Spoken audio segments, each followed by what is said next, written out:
Hi kids, it's Toby, and I'm here presenting you with the first in what is hopefully going to be a weekly series of video blogs.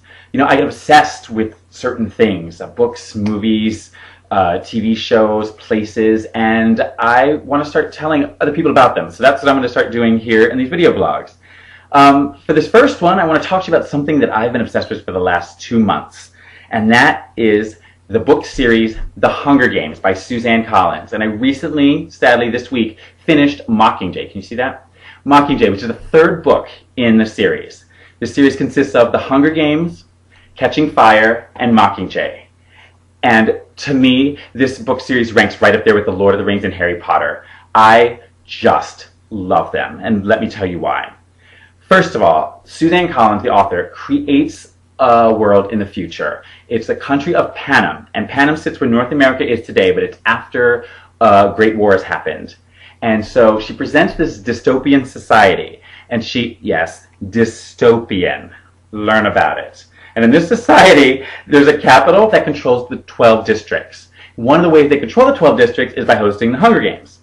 And what the Hunger Games are an annual games in which a boy and a girl aged 12 to 18 from each district is brought to the capital to participate in a battle, a competition in which only one of them can survive. Not just win, only one of them can survive. So it's a young adult series of books, but it's really, I got some adult themes and there's a lot of death, to be honest. But the world she creates is just so interesting, and though it's so futuristic, it has throwbacks to the past, and it's so detailed, and it just really keeps you involved.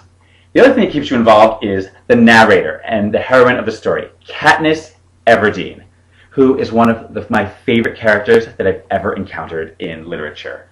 She is going to be played, as a point of reference, by Jennifer Lawrence, who's the Oscar nominee from A Winter's Bone this past year. Katniss is a 16-year-old girl, and you can kind of picture her character as a post-apocalyptic version of the Winter's Bone character that Jennifer Lawrence played. She's great with a bow and arrow, and she is involved in the Hunger Games in the first book. That's not giving anything away to tell you that.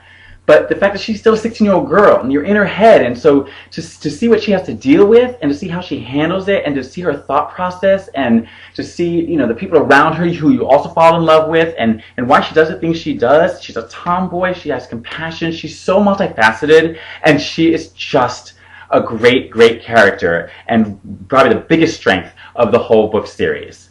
The other great strength of this series is the plot. You're not going to be able to put it down.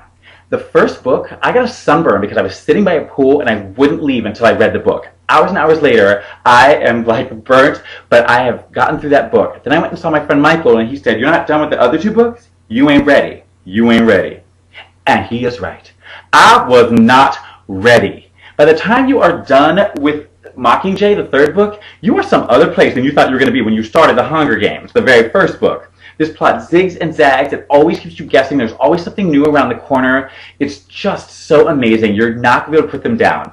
So I hope that you guys check out the books, The Hunger Games, Catching Fire, and Mockingjay before the movie comes out. The movie's coming out in March of next year, and it's going to be amazing, and I can't wait.